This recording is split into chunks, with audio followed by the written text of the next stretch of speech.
नमस्कार मित्रों, आप सभी का लॉजिकल सनातन ज्ञान चैनल में स्वागत है।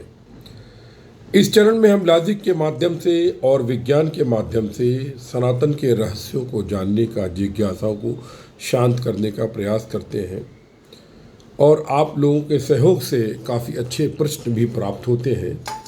तो महसूस होता है कि जो मैं प्रयास कर रहा हूँ वो लगता है सफल होगा, ऐसा लगता है।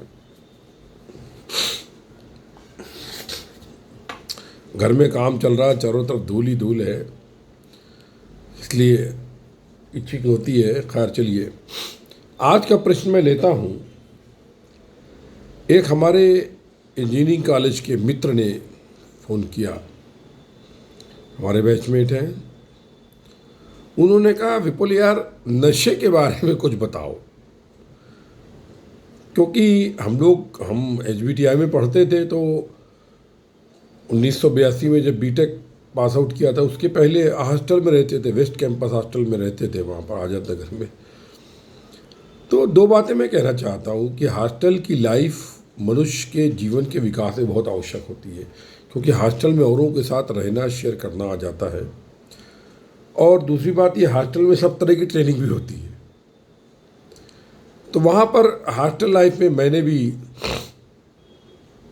सबके साथ में तरह तरह के नशे टेस्ट किए, लेकिन लत किसी की नहीं पड़ पाई, क्योंकि जस्ट जानने के लिए क्या होता है हमने उसके जो है वो टेस्ट किए थे। तो एक मित्र ने प्रश्न किया, हम लोगों के टाइम पर बोला जाता था फुक्का, मतलब जो फूके ज़िंदगी को, और मतलब तो फुक्के शब्द इस्तेमाल करते थे। आजकल फिल्मों में फुकरे आते हैं, फुकरे बोलते हैं, हम लोग फुक्के बोलते थे। तो उसमें उन्होंने जो है ये कहा कि साहब आप मतलब मैं जब पढ़ता था तो मैंने भी नशे वगैरह टेस्ट किए थे, लेकिन उसमें उन्होंने कहा कि यार विपुल, शिव जी जो हैं वो नशा करते हैं,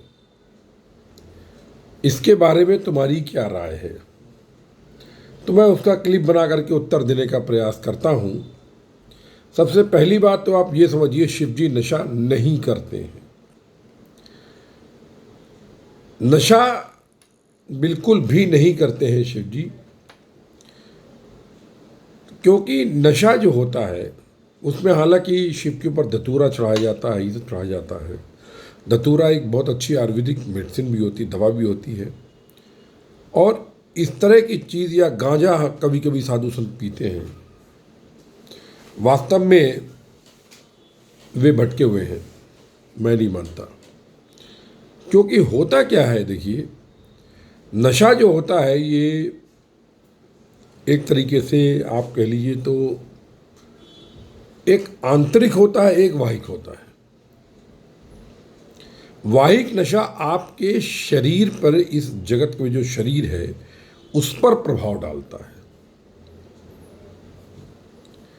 आप इस शरीर के में कुछ मुख के द्वारा या इंजेक्शन के द्वारा कुछ लिया आपने, तो आपको वो नशा शरीर की शिराओं में बह करके कुछ इंद्रियां शिथिल करता है, सोचने की शक्ति कम करता है, और ऑक्सीजन की सप्लाई एक तरीके से कम कर सकता है, जिसके कारण आपके मस्तिष्क में कुछ परिवर्तन, बदलाव होते हैं, आपको नशा आता है। लेकिन ये नशा जो होता है ये आपके स्वास्थ्य को बर्बाद करता है, धन को बर्बाद करता है, सोचने की शक्ति, आपकी जीवन शक्ति, इनको भी नष्ट करता है। इसलिए आप प्रयास ये करें कि आप नशा ना करें। दूसरा एक नशा होता है, और इस नशे में क्या है, जिसको नशा नहीं देते हैं तो वो व्यक्ति आपसे झगड़ा करने लगता है, और नशे के लत में वो घर द्वार बेचकर, माँ बाप के गहने बेच करके नशा खरीदता है, और यहाँ तक कि नशे के लिए हत्या तक कर देता है, जिसको कि हम हेल्थ में विथड्रॉल सिस्टम बोलते हैं। अब मैं आपको और जानकारी के लिए बता दूं कि जो सिगरेट होती है, इसकी जो लत लगने की आदत है ये केवल 4 है। अगर आप 4 बार सिगरेट पी लेते हैं 4 दिन, तो आप 5वें दिन आपको लत पड़ जाएगी। इसी तरह किसी की 3 है, किसी की 2 है, ऐसे नशे होती हैं, मतलब उनकी जो डोज लेते हैं लत पड़ने की। तो ये नशा वाहिक जो है, ये धतूरा वगैरह वाहिक नशे का प्रतीक है। अब देखिए दूसरा नशा क्या होता है। दूसरा नशा होता है आंतरिक नशा।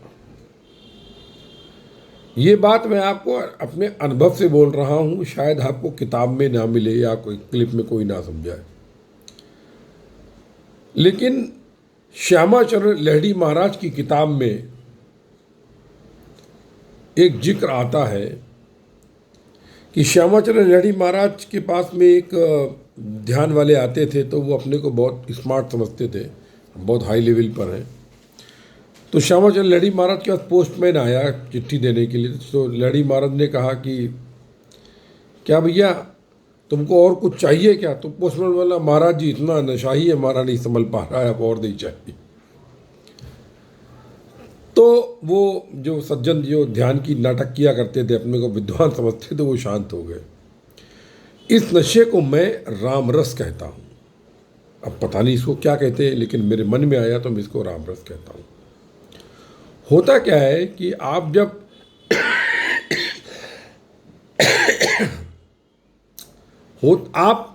भाई मैंने देखिए मंत्र जप करते हैं या अंतर्मुखी होने का प्रयास करते हैं, तो आप जब परा में एक तरह से जप में या परा अनुभूति, परा भक्ति में पहुंचते हैं, तब आपके सहस्त्र सार से ऐसा लगता है कुछ टप से गिरा, टप वो नशा देता है। मेरे साथ तो ऐसा हुआ था। उसके बाद कभी भी अगर ध्यान करते हैं या चिंतन करते हैं तो नशा आ जाता है। आप शराब पीजिए, मैं आपके साथ बैठूंगा और मेरे शरीर में आपको ऐसा लगे आपसे अधिक हमने पिए, लेकिन आप जो है वो पीते हैं भौतिक, जिसमें कि आपके स्वास्थ्य का नुकसान होता है। और अपन तो देवी जी की लीला है, गुरु महाराज की कृपा है, राम रस का पान कर लिया, बढ़िया नशा आ गया। नशे में रहते हैं हमेशा। आप नशे में शायद हिलते ना हो आपको, लेकिन हमको मतलब अपने को तो अगर नशा आता है तो हम स्थिर रह ही नहीं पाएंगे, नशे में झूमने लगेंगे। ये होता है आंतरिक नशा।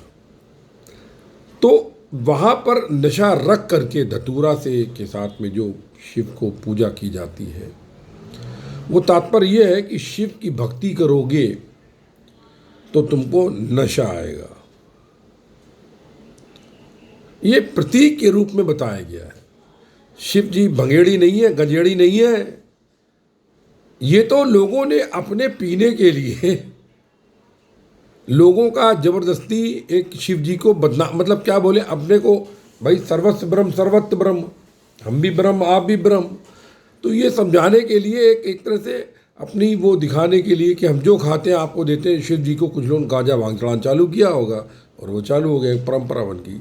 लेकिन भैया शिव जी इन सब वाहिक चीज़ों की उनको आवश्यकता है ही नहीं।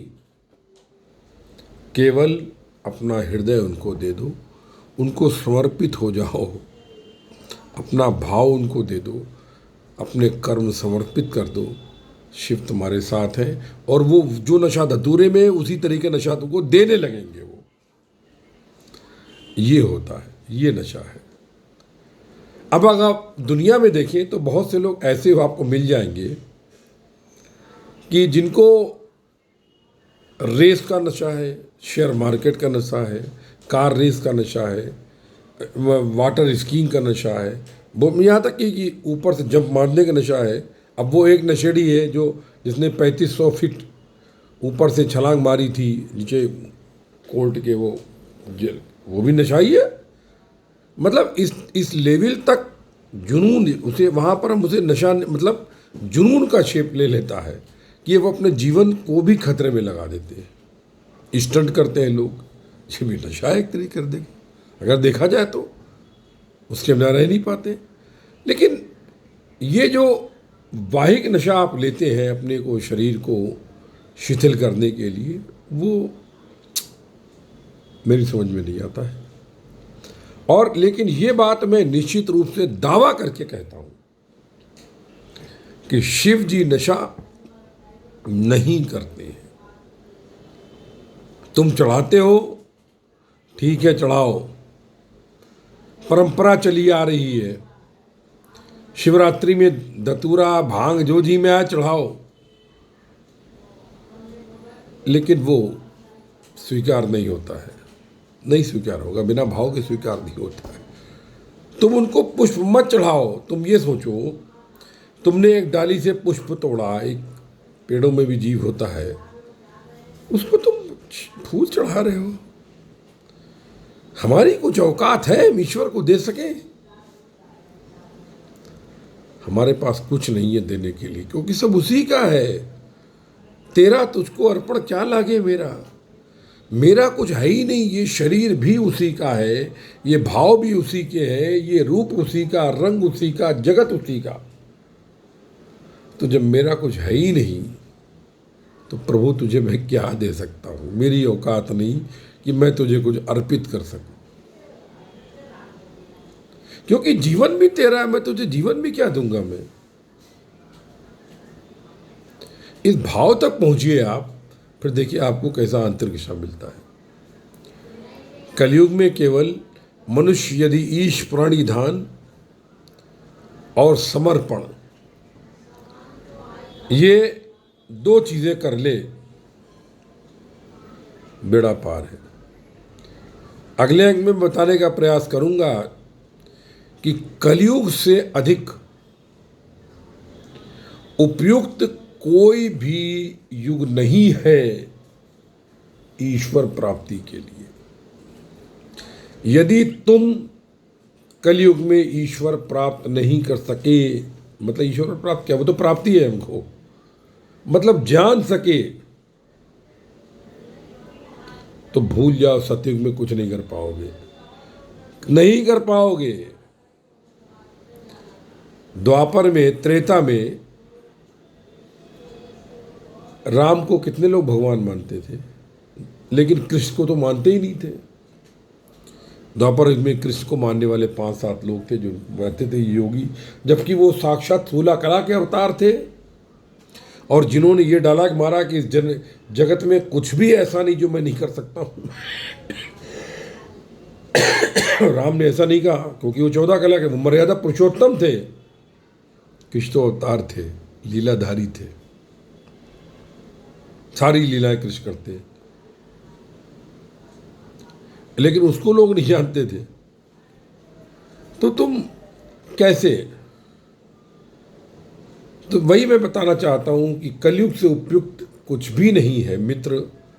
अपने घर में बिना गुरु के, क्योंकि गुरु के चंगुल में फंस गए किसी गुरु घंटाल के, तो झेलोगे।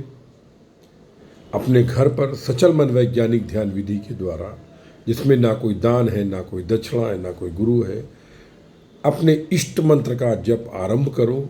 सतत निरंतर निर्बाध मंद करते रहो, और कुछ सालों बाद, 4, 5, 6, 7 साल में, हो सकता है बहुत पापी हो 10 साल, फिर मुझको फ़ोन करके बात करना।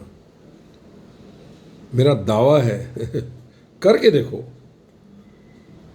लेकिन तुम करना ही नहीं चाहते हो। आज मैं अपने सारथी और मित्र कमलेश शुक्ला से बात कर रहा था। उनका लड़का है, 2 लड़के हैं उनके। साहब पढ़ते नहीं, पढ़ने में मन नहीं लगता। मैंने कहा देखो, अध्ययन के काल में मुझे कुर्सी पर बैठने का 16 घंटे का अभ्यास था, और यदि किसी को टेबल चेयर पर 6 घंटे बैठने का अभ्यास हो जाता है, तो वो 3 घंटे के एग्ज़ाम दे पाएगा बिना पानी पिए, बाथरूम जाए। और तुम्हारा लड़का अगर पढ़ना नहीं चाहता, मैं कहता मत पढ़ो, लेकिन कम से कम 6-7 घंटा डेली राम नाम जप लो, कल्याण हो जाएगा। मत पढ़ो, पढ़ने में मन नहीं लगता है ना, पैसा नहीं, मत पढ़ो, राम नाम करो, राम नाम भी पार लगा देगा। बहुत क्षमता है। राम का नाम मतलब आपका इष्ट जो भी है। यहाँ पर राम को आप सर्वव्यापी देखें, राम को धनुषधारी। अगर मैं कहूँ कि मेरे राम के पास ना कोई धनुष है, ना उसने किसी को मारा है, ना किसी का वध करता है, तो पता नहीं आप क्या सोचेंगे। लेकिन मैं यही कहता हूँ, मेरे राम के पास नियत्ता है वो, और हथियार नहीं है उसके पास, धनुष नहीं है, बाण नहीं है, सीता नहीं है उसके पास, लेकिन वो राम है। चलिए, इन्हीं शब्दों के साथ आप सभी के हृदय में उपस्थित परम ब्रह्म को नमस्कार करता हूँ। जय गुरुदेव, जय माँ काली, सर्वस्व ब्रह्म सर्वत्र ब्रह्म।